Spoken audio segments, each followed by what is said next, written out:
வெற்றிவேல் முருகனுக்கு அரோகரா. அன்பர்கள் அனைவருக்கும் எனது அன்பான வணக்கம். பாம்பன் சுவாமிகள் அருளி செய்த சண்முக கவசத்துடைய விளக்கத்தினை நாம் தொடர்ந்து சிந்திக்க உள்ளோம்.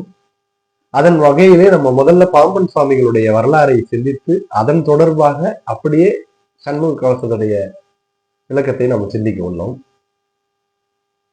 அதிலே நம்மளுடைய பாம்பன் சுவாமிகளை அத்தியாச்சிரம வைதீக சைவ சித்தாந்த மகா ஞானபானு ஸ்ரீமத் பாம்பன் குமரகுருதாச சுவாமிகள் என்று அடைமொழி வைத்து கூறுவார்கள்.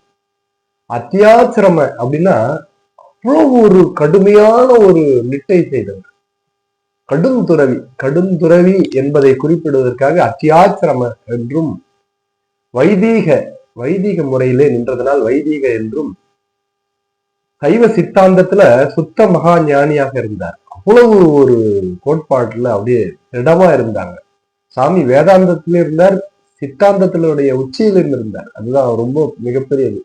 மகா ஞான பானு அப்படின்னா ஞானத்துடைய சூரியனாக விளங்கியவர்.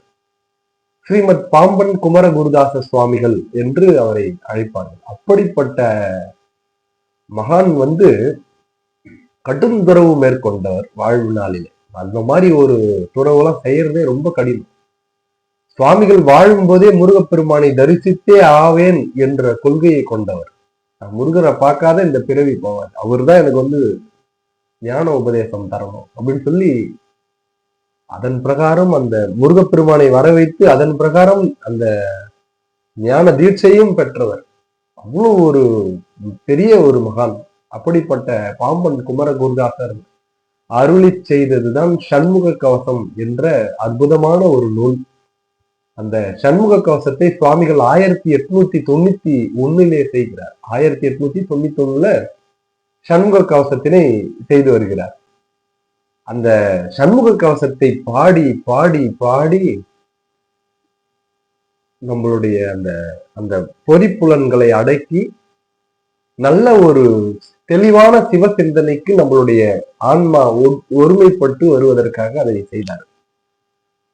அவ்வளவு ஒரு நுட்பங்கள் நிறைந்த அந்த சண்முக கவசத்தினை அவர் தொடர்ந்து பாடி முருகனை நேரடியா பார்ப்பதற்காக ஒரு தவம் மேற்கொள்றதுக்கு பயிற்சி எடுக்கிறார். அந்த பயிற்சி தான் சண்முக கவசம். அதை பாடி பாடி அவர் அந்த நிலைக்கு தகுதிப்படுவதற்காக தன்னை தயார்படுத்திக் கொள்கிறார். சுவாமிகள் பிறப்பன் வலசை என்று சொல்லக்கூடிய ஊரை தேர்ந்தெடுக்கிறார். அந்த ஊர்ல அவர் தன்னுடைய மனம் அடங்கியது என்று குறிப்பிடுவார். பிறப்பன் வலசை என்று சொல்லக்கூடிய அற்புதமான ஒரு ஊரை தேர்ந்தெடுத்து அவருடைய ஊருக்கு அருகாமையிலே அந்த ஊரை தேர்ந்தெடுக்கிறார். மிகப்பெரிய கடும் துறவி நம்மளுடைய பாம்பன் சுவாமிகள்லாம். இவங்கெல்லாம் தான் நம்மளுக்கு வழிகாட்ட முடியும். ஏன்னா கட்டை நீக்கப்பட்ட ஒருவர் தான் நம்மளுடைய கட்டை அவுக்க முடியும். நம்ம கை கட்டி இருக்குன்னு வச்சுக்கோங்களேன், நம்ம கை கட்டப்பட்ட கையை யார் அதை கழட்டி விடலாம்னா, ஏற்கனவே ஒருத்தர் கை கட்டுப்பட்டுதான் அவரால் கழட்ட முடியாது. ஏற்கனவே கட்டு நீக்கம் பெற்றவர்களால மட்டும்தான் அந்த கட்டை அவிழ்த்து விட முடியும். அதுதான் மகான்கள். அப்படிதான் நம்மளுடைய அந்த மாதிரி மகான்கள் கட்டை அவிழ்க்கப்பட்டு, தன்னுடைய கட்டை அவிழ்க்கப்பட்டு தான் பிறருக்கு கட்டை அவிழ்த்து விடக்கூடிய வல்லபம் பொருந்தியவர்கள் தான் சுத்த ஞானிகள், மகா ஞானி. அவங்கதான் நம்ம பாக்குற குருலாம் அது மாதிரி கிடையாது. ஏற்கனவே தானே ஒரு கட்டுல இருப்பார். அப்படி தானே ஒரு கட்டுல இருக்கிறதுனால அவங்க இன்னொருத்தவங்க கட்டை அவிழ்த்து விட முடியாது. அப்படி தன்னுடைய கட்டு அவிழ்க்கப்பட்ட குருவாகிய பாம்பன் சுவாமிகள் அப்ப எவ்வளவு பெரிய நிலையில இருந்திருப்பாரு பாருங்க. அவர் 1894 பிறப்பன் வலசை என்று சொல்லக்கூடிய ஊரிலே சுடுகாடை தேர்ந்தெடுத்தார். அப்போ அவர்கிட்ட இருந்த நமச்சிவாயம் பிள்ளை என்று சொல்லக்கூடியவர் மேலும் ஒரு 4 சீடர்களை அழைத்து, இந்த மாதிரி நான் ஒரு தனி நிட்டை செய்ய போறேன், எனக்கு கொஞ்சம் உதவி செய்யணும் நீங்க அப்படின்னு கேட்டோடனே, என்ன சாமி பண்ணணும்னு கேட்டாங்க. இந்த மாதிரி நான் சுடுகாடை தேர்ந்தெடுத்திருக்கிறேன், அந்த இடத்துல எனக்காக ஏற்பாடு செய்யணும்னு. அவருடைய அந்த 4 சீடர்கள்ல ஒருத்தர் விஓ ஆபீஸ்ல ஒர்க் பண்றவர். அதனால அவர் என்ன பண்றார், கலெக்டர் கிட்ட போயிட்டு மனு வாங்கி அவர்கிட்ட உத்தரவு வாங்கிட்டு வர்றார். சாமி கிட்ட சொல்றாரு, சாமி உத்தரவு கிடைச்சிச்சு அப்படின்னு சொன்ன பின்னாடி என்ன பண்றாங்க, பிறப்பன் வலசை என்று சொல்லக்கூடிய ஊரிலே சுடுகாட்டுல போயிட்டு பெரிய அவர் சொல்றார், ஒரு ஆள் அந்த குழியில இறங்கி அப்படி காலம் மடிச்சு உட்கார்றோம், அந்த மாதிரி ஒரு சதுர குழி எடுக்க சொன்னார். தலை வெளியே தெரியக்கூடாது, உள்ளே இருக்கணும். அந்த மாதிரி ஒரு சதுர குழி எடுக்க சொல்லி அதை சுற்றி ஒரு கொட்டகை, அந்த சமாதி குழி மேல ஒரு சின்ன கொட்டகை போடுற மாதிரி ஏற்பாடு செய்ய சொன்னார். அந்த கொட்டகையை சுற்றி 4 புறமும் முள்வேலி போட சொன்னார். சும்மா ஒரு குட்டியா அந்த கொட்டகைக்கு ஒரு 4 பக்கமும் முள்ளினாலே வேலி போட சொன்னார். அதெல்லாம் மேற்கு பார்த்த பக்கம் மட்டும் ஒரு சின்ன ஒரு கதவு வைக்க சொன்னார். தெட்டி கதவுன்னு சொல்லுவாங்க, ஒரு கதவு வைக்க சொன்னார். உள்ள ஒரு விளக்கு, அதுல 2 லேயர், கீழே நீரு, அதுக்கு மேல எண்ணெய் பிடிக்கும். எண்ணெய் எவ்வளவு கொள்ளுமோ அவ்வளவு எண்ணெய் ஊற்றி ஒரு திரி வைக்க சொன்னார். அதை வைத்து விட்டுட்டு தினசரி உச்சி வேலையிலே ஒரு கவலம் உருண்ட ஏதாச்சும் ஒரு உணவு அப்படி பிசைஞ்சு அது உள்ள வச்சுட சொன்னார். என்னைக்கு அந்த உணவு எடுக்கவில்லையோ அன்னைக்கு மறுநாள்ல இருந்து அந்த உணவும் வைக்கக்கூடாதுன்னு சொல்லிட்டார். இப்படி சாமிகள் அந்த துறவுக்காக கடுமையான ஏற்பாடுகளை செய்கிறார். இவர் சொன்ன மாதிரியே அவருடைய 4 சீடர்களும் அற்புதமாக செய்தார்கள். அந்த இடத்துல பிறப்பன் வலசையில சாமி எப்படி எப்படி சொன்னாரோ அதற்கேற்ற மாதிரி அந்த இடத்துல சுடுகாட்டுல அந்த மாதிரி ஏற்பாடு செய்தார். சாமிகள் ஒரு நாள் பார்த்தார், மேற்பார்வையிட்டார். நம்ம சொன்ன பிரகாரம் செய்திருக்காங்களா, எப்படி கரெக்டா இருக்காங்க. அவரு எப்படி எதிர்பார்த்தாரோ அதன் பிரகாரம் அற்புதமாக அதை தயார் செய்து வச்சிருந்தார். சாமி சுடுகாட்டை ஏன் தேர்ந்தெடுத்தாருன்னா, இதுவே நம்ம வீட்டுல உட்காந்து கண்ணை மூடி தியானம் பண்றோம்னா அந்த மனம் அடங்காது, ஒடுங்காது. தனிமையில எங்கேயோ ஒரு காட்டுல வனத்துல போய் உட்கார்ந்தா கூட அந்த அளவுக்கு ஒடுங்காது. சுடுகாடு என்பது ருத்ர பூமி. நம்ம கூட சொல்றோம் இல்லையா, கோவில் சுடுகாடு கொல்புள்ளித்தோல் நல்ல அடையும். சிவபெருமான் எங்க இருப்பாருன்னா சுடுகாட்டுல இருப்பார்.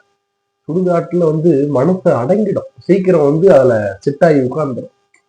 நம்ம கூட ஏதோ ஒரு டெத்துக்காக நம்ம சுடுகாட்டுக்கு போறோம்னு வச்சுங்களேன், அங்க இருக்கிறவங்க கூட என்ன பேசுவாங்கன்னா, என்னடா வாழ்க்கை, இவ்வளவுதான், அவர் போயிட்டாரு, எப்படி வாழ்ந்தாரு, அவ்வளவுதான் வாழ்க்கை அப்படின்னு அந்த பூர்ண நிலை வந்துடும்.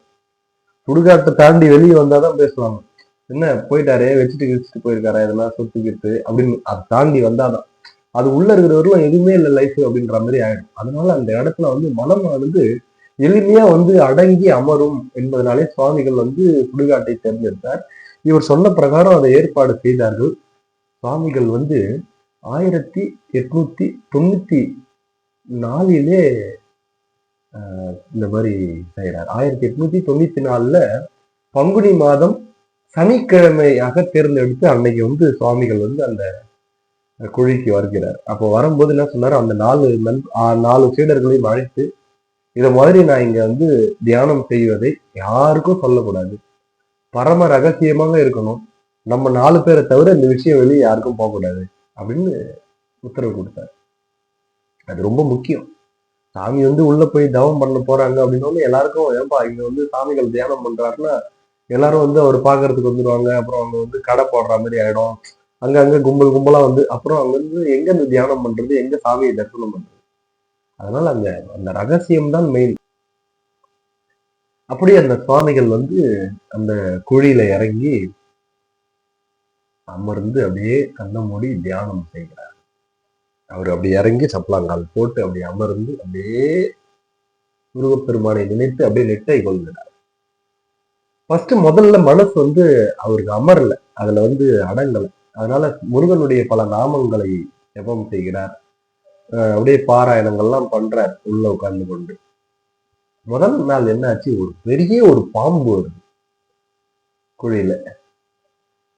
சுவாமிகள் எழுந்துக்கல, அப்படியே எழுந்துக்கல, அது பாட்டுன்னு அப்படியே போயிடுச்சு. 2ஆம் நாள், 3ஆம் நாள், 4ஆம் நாள், 5ஆம் நாள், 6ஆம் நாள் என்று இந்த 6 நாட்களும் சுவாமிகள் ரொம்ப கஷ்டப்படுறாங்க. அப்படியே உட்கார்ந்து கொண்டு தவம் மேற்கொள்கிறார். இந்த 6 நாளும் சாமிகள் பதிவு பண்றார். 6 நாள் இரவிலும் ஆண் பேய் பெண் பேய் என்று மாறி மாறி தொல்லை பண்ணுதான். பேய் நின்றாரு சுவாமிகள். வந்து எழுந்துரு, என்ன பண்ற, எழுந்துரு அப்படின்னு தான். சுவாமிகள் அப்படியே எதுவும் செய்யாத முருகப்பெருமானுடைய அந்த சடாச்சர மந்திரத்தை உச்சரிக்கிறார். அதனால அவர் கிட்ட வரலையா, ஏதோ வளாத்துதான், அப்படியே வளாத்திக்கிறது அப்படின்றாரு.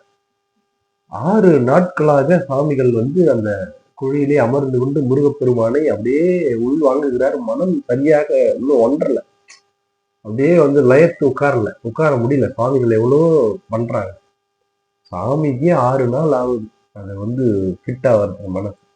எவ்வளவு கடும் பிறவி அவருக்கே அந்த மாதிரி மனம் வந்து அவ்வளோ பேஜாறு பண்ணணும். அதை கொண்டு வந்து அதை நிறுத்துறது தான் விஷயம். அதுக்கு தான் நம்ம சண்முக கவசம்லாம் நம்மளுக்கு துணை நிற்கும். சண்முக கவசம்லாம் பாடனா மனசு வந்து அப்படியே வந்து அதுல வந்து நின்றுடும்.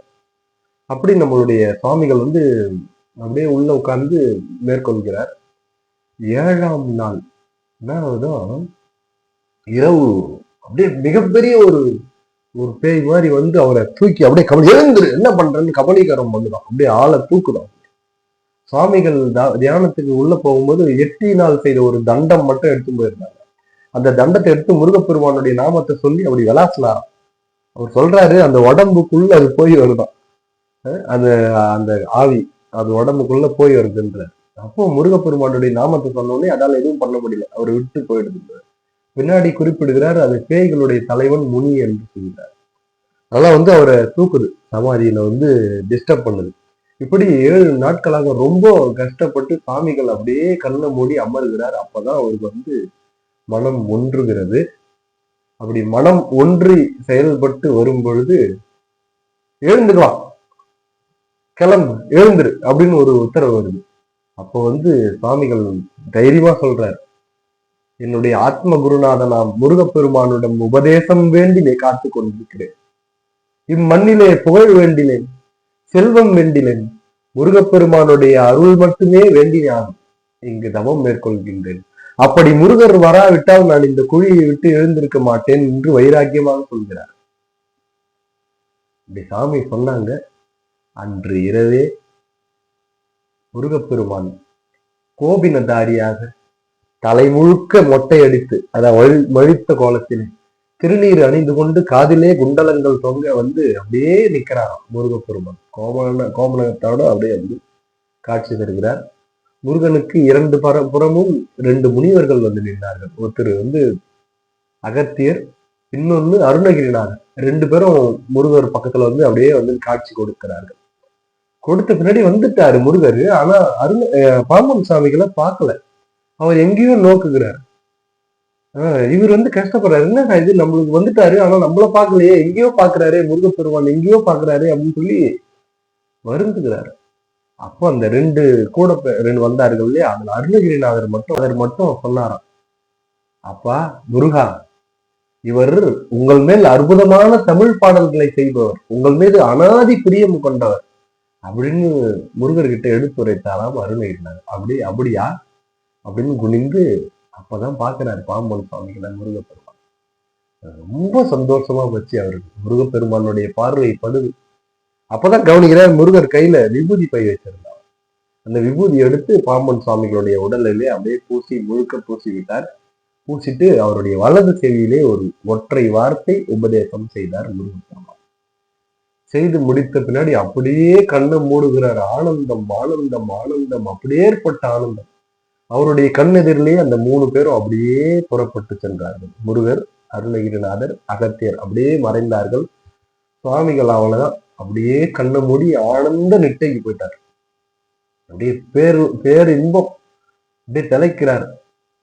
இன்பெல்லாம் உருகி அப்படியே ஒரு மாதிரி அப்படியே பூரண நிலையிலே தவத்திலே சென்றார் பாம்பன் சுவாமிகள். அப்படி அவர் தவத்துக்கு சென்று அப்படியே ஆழ்ந்து சிந்தனையிலே அப்படியே முருகரோடு அந்த ஆன்மா ஒன்றி அப்படியே தவத்திலே கலந்தது. மேலும் என்ன நடக்கிறது என்பதை நாம் தொடர்ந்து வரும் நிகழ்ச்சியில்